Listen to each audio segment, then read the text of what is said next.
What's up, guys? Welcome to the Stats Free Sports channel. Here to bring you a video discussing the possibility of Chiefs free agent cornerback L'Jarius Sneed possibly joining the Falcons this offseason.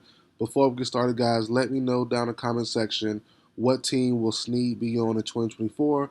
Now, let's get into it, guys. So, this video came to be because some subscribers and supporters of the channel sent me screenshots on social media, on Facebook, Instagram, basically saying that it was a rumor. I forgot for which account, but it was saying the Broncos and Falcons are eyeing L'Jarius Sneed for agency.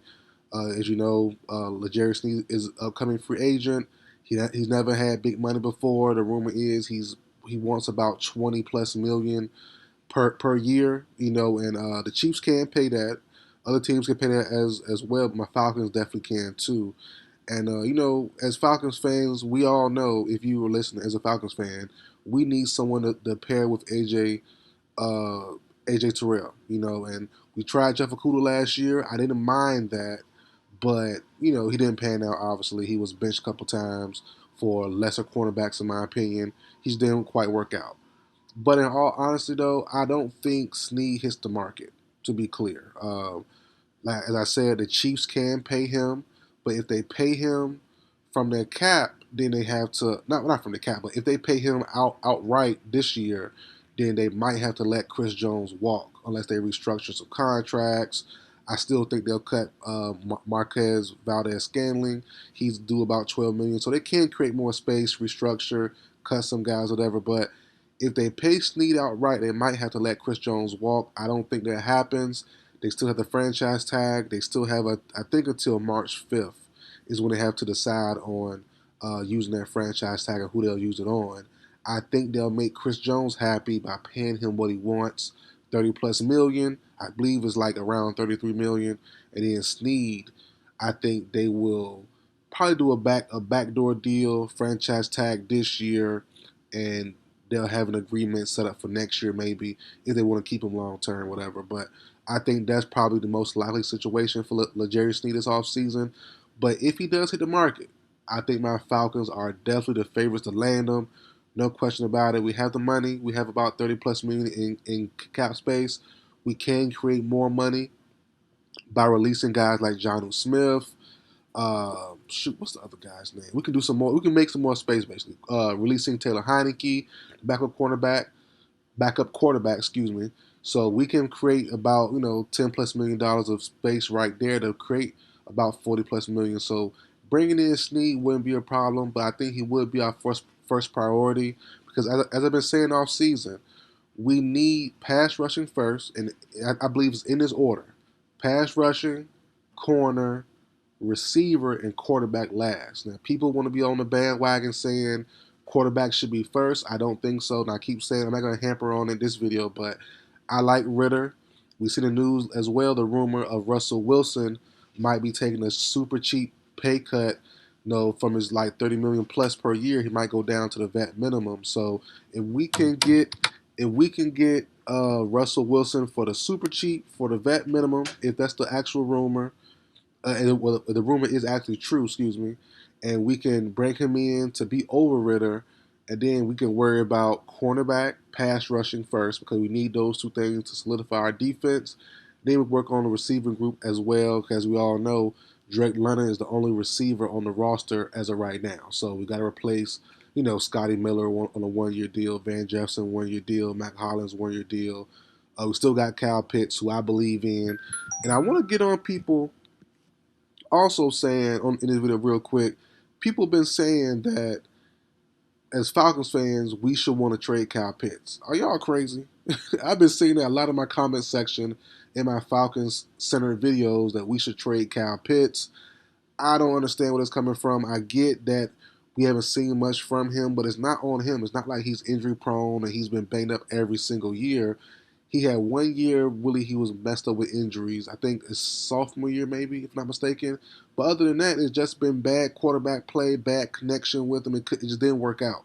But I think this year is the telltale year with Zach Robinson, all that stuff. So we're banking on, like I said, in past Falcons videos, we're banking on Robinson to fix everything. The offense, the quarterback, all that stuff. So I'm fine with keeping Ritter for one more year if that's the case. If not, bring in Russ. I've I've kept this point up, and I keep saying it now. I would love to have Kirk Cousins, but he's not a necessary need. Sneed is a need. Daniil Hunter is a need. Brian Burns, if available, is a need. Josh Allen from the Jags, unlikely to be available, but those are needs. Edge rush, pass rush, wherever it's from, from the middle or from the end, a linebacker spot, whatever. All that stuff is a need. Devin White in a certain role is a need. In a blitzing linebacker role, if we do get him, or he's no up, if he does fit our new scheme or whatever, that's a need. Cause we need pass rush, pass rush, pass rush. We need quarterback play to pair with AJ Terrell. But quarterback to me isn't a need. It's definitely great to have a better quarterback play or a better quarterback, but I think Zach Robinson can do some work with Ritter. Ritter has shown talent. He's shown skill. So bringing in Sneed, let's just say Sneed, if he does hit the open market, bringing in Sneed with AJ Terrell, pairing him with Jesse Bates, that would be top tier DB play. Everyone stays healthy. Knock on wood if it happens. Everyone comes to play. Everyone's mindset is right. Terrell and Sneed locked down. Then after that, we worry about the slot. Slot will handle itself, hopefully. We got Phillips. We got some other guys as well that can make a step up. Cool. Then you got Jesse Bates playing safety. Was great last year, all pro last year, Pro Bowl, all that good stuff. Bring it back again. Do the same thing you did last year. Do it again, hopefully with better cornerback play. And then we're set to go. All you need now is some good pass rush. And that's where you bring in, you go to the draft, Dallas Turner, Leatu Latu, Jerry Verse.